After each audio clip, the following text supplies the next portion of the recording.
सुबह की हल्की सुनहरी रोशनी आश्रम के भीतर इस तरह फैल रही है मानो कोई अदृश्य हाथ धीमे धीमे एक प्राचीन मंदिर की दीवारों पर नया रंग चढ़ा रहा हो। वातावरण में अजीब सा तनाव और गूढ़ता तैर रही है। चारों ओर गेरुए वस्त्रों में बैठे सन्यासी अपनी आंखें मूंदे ध्यान में लीन है, या यूं कहें ध्यान में लीन होने की कोशिश कर रहे हैं, क्योंकि आज उनके भीतर एक उथल पुथल है। उन्हें आभास है कि कुछ ऐसा घटित होने वाला है जिससे सारा संसार हिल उठेगा। ये एक क्षण है जब ओशो यानी भगवान श्री रजनीश मंच पर प्रकट होने वाले हैं और उनके शब्द संसार को झंझोड़ने के लिए आतुर प्रतीत हो रहे हैं। कईयों के लिए ये मात्र एक आध्यात्मिक सुबह हो सकती है, पवित्र शांति, जीवन की गहराई में उतरना, मौन। पर हकीकत इससे कहीं अधिक उभर रही है। आश्रम के बाहर दुनिया दो हिस्सों में बटी है। एक वह जो ओशो की शिक्षा के माध्यम से अपनी चेतना का विस्तार देख रही है, और दूसरी वह जो उन्हें भारतीय संस्कृति का सबसे बड़ा विध्वंसक मानती है। किसी के लिए ओशो एक मुक्तिदाता है तो किसी के लिए एक जहरीला कांटा। कुछ क्षण बाद एक सफेद मर्सिडीज मंच के पास आकर रुकती है। आश्चर्यजनक रूप से कोई ड्राइवर नहीं, खुद ओशो व्हील संभाले हुए हैं। सफेद चोला पहने, चेहरे पर एक हल्की रहस्यमयी मुस्कान लिए वे कार से बाहर कदम रखते हैं, ऐसे मानो जैसे गुरुत्वाकर्षण उनको छूता भी नहीं। उनका चलना नहीं, एक धीमा तैरना है, जैसे हवा में किसी अदृश्य पथ पर अग्रसर हो। भीड़ में सन्नाटा पसर जाता है। कुछ के हृदय मानो रुक गए हों, कुछ की सांसें तेज हो गई हों। मंच पर विराजमान होते ही ओशो अपने भक्तों की ओर नजर दौड़ाते हैं। कईयों की पलकें भीग जाती हैं, कुछ के होठों पर बेसाख मुस्कान खिल जाती है, और यहीं से उनकी वाणी का जादू शुरू होता है। वह बुद्ध के ध्यान और जोरबा के नृत्य की बात करते हैं। एक ऐसा समन्वय जो पूर्व और पश्चिम, ध्यान और आनंद, जो भीतर और बाहर के जगत को एक साथ जो है मिलाता है। वे कहते हैं आदर्श मनुष्य वह होगा जो भीतर से बुद्ध हो और बाहर से जोरबा, जो संसार का स्वाद भी ले और फिर भी उससे अप्रभावित रहे। पर तभी नीरवता में भयानक हलचल उठती है। भीड़ में से किसी ने एक चमकीला चाकू मंच की ओर उछाल दिया है। वह हवा में चकाचौंध भरी लकीर खींचता हुआ आगे बढ़ता है। एक क्षण को सब कुछ स्थिर हो जाता है, जैसे समय ने सांस रोक ली।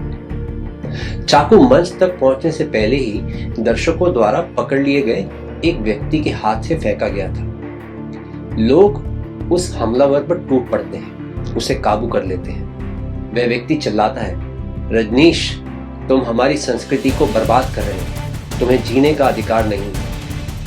उसकी आंखों में हिंसा और घृणा का ज्वालामुखी धधक रहा है। आश्रम में एक तूफान खड़ा हो जाता है। शिष्य घबराए, सहमे, स्तंभ। कहीं आध्यात्मिकता का ये स्वर्ग हिंसा के नर्क में ना बदल जाए। पर ओशो, वह निर्विकार बैठे हैं, मानो कुछ हुआ ही ना हो। उनकी मुद्रा में ना तो डर है, ना क्रोध, ना प्रतिशोध। उनकी आंखों में एक अजीबोगरीब शांति है, जैसे कह रहे हो, कर लो जो करना है, सत्य को डगमगाना तुम्हारे बस की बात नहीं। क्यों है ये हमला? आखिर ओशो के विचारों में ऐसा क्या है जो कुछ लोगों को इतना डराता है? वह सिर्फ एक गुरु नहीं, वह उन्माद और शांति के संगम है। एक ऐसी क्रांतिकारी आवाज जो धर्म, संस्कृति, नैतिकता की चूल्हे हिलाकर रख देती है। ओशो इसलिए विवादित रहे क्योंकि उन्होंने उन शिष्यों पर खुलकर बात की जिन्हें समाज ने शर्म और वर्जना की तहों पर छिपा कर रखा था। सबसे बड़ा विवाद सेक्स, एक ऐसा शब्द जो भारतीय संस्कृति में घरों के अंधेरे कोनों में दबा हुआ था, जिसका नाम लेना भी अपराध माना जाता था। ओशो ने इस विषय को भरी दोपहर की धूप में लाकर खड़ा कर दिया। उन्होंने कहा, सेक्स पाप नहीं है, यह तो ऊर्जा है। सही दिशा मिले तो समाधि तक ले जा सकती है। गलत तरीके से दबाया जाए तो विकृति और अपराध का कारण बन सकती है। उन्होंने यह विचार रखा कि काम ऊर्जा का सही रूपांतरण चेतना का विस्तार कर सकता है। उनका कहना था, संभोग एक दरवाजा हो सकता है जो समाधि तक जाता है। पहली बार सुनने पर यह वाक्य हृदय को झंझोड़ देता है। ईश्वर के द्वार पर सेक्स जैसे विषय का प्रवेश, समाज के ठेकेदार तो पागल ही हो जाएंगे। और हुए भी। उन्होंने ओशो को सेक्स गुरु कहकर बदनाम करने की कोशिश की, पर ओशो ने स्पष्ट किया कि वह सेक्स का प्रचार नहीं बल्कि उसकी समझ की बात करते हैं। दबाने से ऊर्जा कुंठा बनती है, स्वीकारने और रूपांतरित करने से वही ऊर्जा अंततः ध्यान और समाधि का द्वार खोलती है। ऐसा नहीं कि ओशो सिर्फ इस एक मुद्दे पर अटके रहे। उन्होंने धर्म की जड़ता, समाज की दोहरी नैतिकता, राजनीति के छल, स्त्री पुरुष संबंधों के दोगलेपन पर सब पर प्रहार किया। उनका मार्ग भयावह था उन लोगों के लिए जिनके स्वार्थ धार्मिक कट्टरता और सामाजिक पाखंड में छिपे थे। ओशो के प्रवचन सिर्फ दार्शनिक टिप्पणियां नहीं थी, वे समाज के भीतर गुप्त द्वारों को ध्वस्त करने के प्रयास थे। उन्होंने कहा, समाज तुमसे आज्ञाकारी इंसान चाहता है, एक मशीन जिसे नियंत्रित करना आसान हो, पर मैं तुम्हें आजाद देखना चाहता हूं, चाहे वह आजादी तुम्हें डराती क्यों ना हो। उनकी बातें सीधी लोगों के दिलों पर प्रहार करती थी।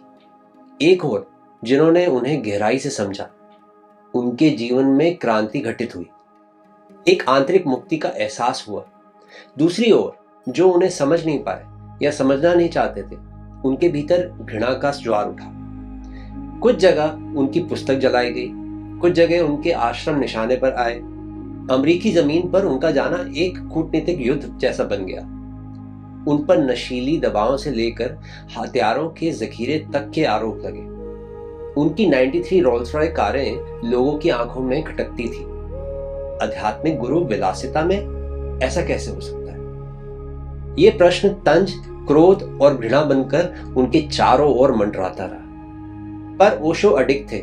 वे कहते थे, मैं तुम्हें तुम्हारे प्रश्नों के उत्तर नहीं दूंगा, मैं तुम्हें वहां ले जाऊंगा जहां उत्तर अपने आप तुम्हारे भीतर उपजेंगे। उनकी शिक्षा का सार था आत्मखोज, ध्यान, स्वतंत्रता और सत्य के प्रति बेशर्त समर्पण। उन्होंने तंत्र की पुरातन शिक्षाओं को आधुनिक भाष्य दिया, कुंडलिनी ऊर्जा और ध्यान की विधियों को नए आवरण में प्रस्तुत किया। वे मानते थे कि शारीरिक ऊर्जा, मानसिक ऊर्जा, भावनात्मक ऊर्जा सब एक ही स्रोत से आती है। यदि इन्हें समझा जाए, स्वीकार किया जाए और सही मार्ग दिखाया जाए, तो यही जीवन को एक नई ऊंचाई पर ले जा सकती है। स्त्रियों को लेकर उनके विचार भी धरती हिला देते थे। उन्होंने कहा कि स्त्री में एक अनोखी सृजनात्मक शक्ति है जिसे सदियों से दबा कर रखा गया है। स्त्री को समझना और उसको आदर करने से समाज का कायाकल्प हो सकता है, पर इसके लिए पुरुष को अपने अहंकार के खोल से बाहर आना होगा। उसी तरह पुरुषों को उन्होंने आगाह किया कि उनका अहंकार और समाज की उनसे अपेक्षाएं उन्हें गुलाम की जंजीरों से जकड़े हुए हैं। उन्होंने कहा, असली पुरुष बनना है तो अहंकार छोड़ो, स्वतंत्रता अपनाओ और प्रेम, ध्यान एवं समझ का मार्ग चुनो। ओशो के ध्यान की तकनीकें भी सरल मौन अभ्यास नहीं थी। डायनेमिक मेडिटेशन जिसमें शोर, चीख, नृत्य, रोना सब शामिल है। कैथार्सिस की एक ऐसी विधि जिसके बाद ही मौन की गहराई संभव है। ओशो का कहना था कि जब तक भीतर जमा मानसिक कचरे को बाहर नहीं निकाला जाएगा, तब तक शांति और आनंद का अनुभव नहीं किया जा सकता। ये सब सुनना समाज के लिए भारी था, क्योंकि उसने शांति की एक नीरस, गंभीर छवि बना रखी थी। ओशो ने कहा, तुम मौन से पहले पागलपन से गुजरो ताकि भीतर की हर रुकावट बह जाए। ऐसी शिक्षाओं ने उन्हें कुछ लोगों की निगाह में क्रांति का नायक बना दिया, जबकि दूसरों की दृष्टि में वह एक भयानक आतताई थे। नफरत की हद तक उनके प्रति क्रोध पनपा, उन पर जानलेवा हमले हुए, उन्हें विष देने की कोशिश की गई, लेकिन उनकी निडरता और शांति में कोई कमी नहीं आई। वे मानो कह रहे हो, तुम मुझे मार सकते हो पर सच नहीं मरेगा, तुम मुझे बदनाम कर सकते हो पर चेतना की लौ नहीं बुझती। इन समस्त विवादों के बीच ओशो के शब्द निर्विवाद रूप से हमारी भीतरी अंधेरे कोने जगमगाने की कोशिश करते रहे। उनका सार संदेश था, अपने भीतर सत्य को ढूंढो, दूसरों की लीक पर मत चलो। स्त्री पुरुष, धर्म अधर्म, काम समाधि सब तुम्हारे भीतर के द्वार हैं, जिन्हें खोलने का साहस तुम्हें करना होगा। आज जब हम उनके जीवन और शिक्षाओं को पलटकर देखते हैं तो पाते हैं कि उन्होंने सिर्फ कुछ विचार नहीं दिए बल्कि संपूर्ण चेतना को हिलाकर रख दिया। उन्होंने हमारे सबसे बड़े डर, स्वतंत्रता और सत्य को सामने लाकर हमें चुनौती दी। उन्होंने हमारी दोगली नैतिकता, डर भरी संस्कृति और बंदी बंधाई लकीरों को ध्वस्त कर दिया। और इसके लिए कुछ उन्हें युग दृष्टा मानते हैं तो कुछ उन्हें शैतान का अवतार। इन हंगामों के बीच सच्चा अर्थ क्या है? ओशो ने कभी यह दावा नहीं किया कि वह सत्य के अंतिम दूत हैं। उन्होंने कहा, मैं तुम्हें सिर्फ एक दर्पण देता हूं, तुम खुद को देखो, अपने भीतर के अंधेरे और उजाले को पहचानो। उनका पूरा प्रयास मानव मन की बेड़ियों को तोड़ना था ताकि प्रत्येक व्यक्ति अपनी अनूठी आंतरिक यात्रा कर सके। और यहीं पर यह वीडियो पूरा नहीं बल्कि शुरू होता है। ये कोई अंतिम अध्याय नहीं बल्कि एक खुला निमंत्रण है उन मुद्दों पर विचार करने का जिनसे समाज बचता आया है, उन भावनाओं का सामना करने का जिनसे हम भागते आए हैं, उस स्वतंत्रता को अपनाने का जिसमें जिम्मेदारी भी निहित है, उस ऊर्जा को समझने का जो काम से समाधि तक का सफर तय कर सकती है। ओशो ने कहा, मैं तुम्हारे सवालों का जवाब देना नहीं बल्कि तुम्हें उन सवालों के पार ले जाने आया। और ये रहस्य ही उन्हें खतरनाक बनाता है। वे आसान उत्तर नहीं देते, वे तुम्हें चुनौती देते हैं कि तुम अपने भीतर झांको। क्या तुम्हें अपने भीतर की घृणा, दमन, डर और पाखंड दिखाई देते हैं? क्या तुम इतना साहस जुटा सकते हो कि इन सब का सामना कर सको? अगर हां, तो ओशो की यात्रा तुम्हारी अपनी यात्रा बन जाएगी। जब तुम समझ पाओगे कि उनका संदेश सिर्फ बोल्ड नहीं बल्कि विद्रोही और ट्रांसफॉर्मेटिव है। यह संदेश संस्कृति के खोखलेपन को उजागर करता है, चेतना के परे आयामों को छूता है और जीवन को एक जीवंत उत्सव के रूप में देखने की प्रेरणा देता है। तो क्या यह वीडियो काफी है ओशो को समझने के लिए?